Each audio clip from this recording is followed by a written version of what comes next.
என்ன பாலிடிக்ஸ்ல எதிர்பார்க்கலாமா உதய? ஒரு அரசியல் குடும்பத்தை பிறந்தவங்க ஒரே காரணத்துக்காக நான் அரசியல் வரணும்னு அவசியமே கிடையாது. டெஃபினெட்லி. அதுக்காக நிறைய பேர் கட்சிக்காக உழைச்சாங்க, ஏகப்பட்ட பேர் இருக்காங்க. அவங்க தான் வரணும்.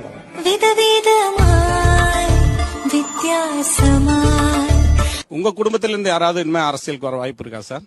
நிச்சயமாக என்னுடைய மகனாக இருந்தாலும் சரி, என்னுடைய மருமகனாக இருந்தாலும் சரி, அல்லது எங்கள் வீட்டில் இருக்கக்கூடிய யாராக இருந்தாலும் அரசியலுக்கு வருவதற்கான வாய்ப்புகள் இல்லை என்பதை நான் அழுத்த நிறுத்தமாக தெரிவித்துக் கொள்கிறேன்.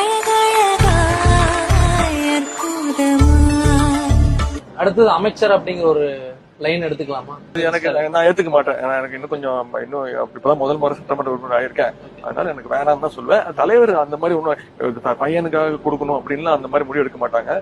ஏற்கனவே அனுபவம் பெற்றவர்கள் நிறைய சீனியர்கள்லாம் இருக்காங்க. அவங்களுக்கு தான் தலைவர் முன்னுரிமை கொடுப்பாங்க.